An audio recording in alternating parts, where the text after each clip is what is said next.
Hello guys, mag-harvest na lang po ako ngayon ng pechay. Sige ko na lang bagang harvest. O diba, nakalibre na ako.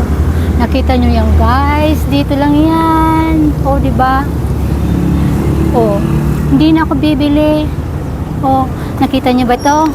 O ayan, o ito na. Ito yung dating plato ko. Ginawa kong taniman na. Ayan o, super healthy. O yan o, nakita nyo yan. O eto na siya. O ayan. O. So ngayon mag-harvest na ako guys. Ito o. Ayan na. Ang aking pechay. Isipin nyo guys. Kung bibili pa ako nito. Ang mahal na pala ng kilo naman ngayon. Isipin mo yung 3 piraso nito. 20 pesos. O diba? O saan ka pa dito? Kaya yan o. Ayan o. Gaan saya-saya ko.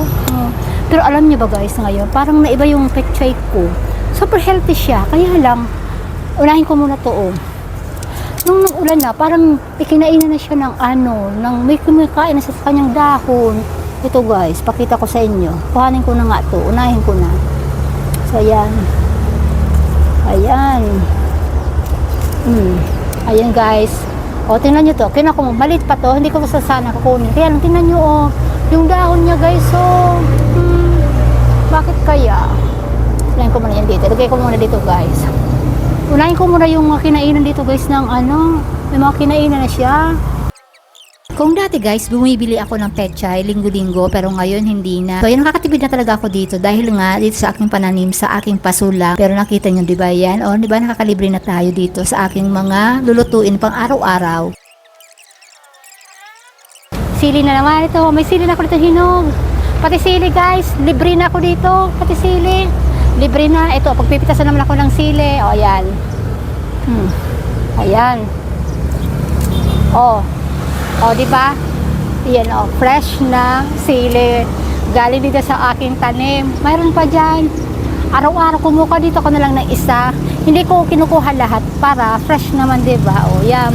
Isa lang na muna. Tapos sa next naman na araw, saka naman ako kukuha. O yan.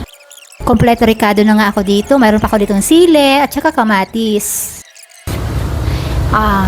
Yung okra pala dito, harvest ko na.